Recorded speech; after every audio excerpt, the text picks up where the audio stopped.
Hello বন্ধুরা, তোমরা সবাই কেমন আছো? এই দেখো, আজকে আমি কচি কলা নিয়ে নিয়েছি। কলা দিয়ে একটা রেসিপি দেখাবো।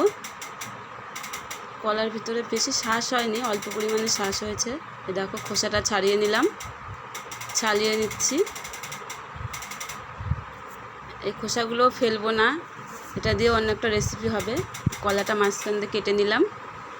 দেখো, সমস্ত কলাগুলো আমি কেটে নিয়েছি। এবার লবণ দেব, হলুদ দেব। দেখো, লবণ হলুদ দিয়ে দিয়েছি। দিয়ে এটাকে ভালো করে মাখিয়ে নেব। এবার কড়াইতে কালো জিরে ফোড়ন দিয়ে পেঁয়াজ কুচি, লঙ্কা চিড়ে, লঙ্কাটা মাঝখানে একটু চিড়ে লাল করে ভেজে নিলাম। এরপরে এর মধ্যে আমি কলাগুলো দিয়ে দেবো। কলাটা লবণ হলুদ মাখিয়ে আমি 10 মিনিট রেখে দিয়েছিলাম, যাতে কচি কলা যেহেতু একটু কষ টাইপের থাকবে, সেটা বেরিয়ে যাওয়ার জন্য। এটাকে আমি ভালো করে নাড়াচাড়া দিয়ে নেব। দেখো, নাড়াচাড়া ভালো করে নেড়ে চেড়ে আমি এটাকে ভেজেই নিয়েছি। এবার এর মধ্যে সামান্য জিরে বাটা, সর্ষে বাটা দিলাম।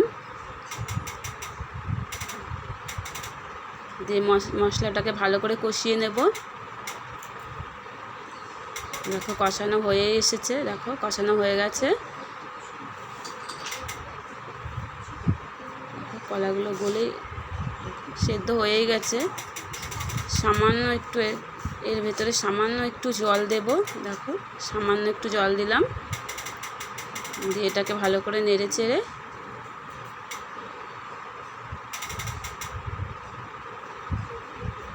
এবার এটাকে একটু ঢেকে দেব। 5 মিনিট পরে ঢাকনাটা খুললাম। সামান্য একটু চিনি দিয়ে দিলাম। এটাকে ভালো করে নেড়ে চেড়ে নেব।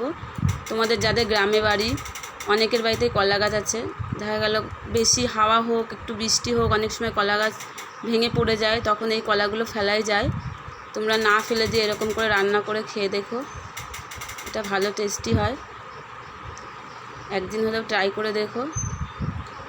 দেখো, রান্নাটা আমি করে নিয়েছি। কমেন্টে জানাবে কেমন লাগে খেতে। Bye bye.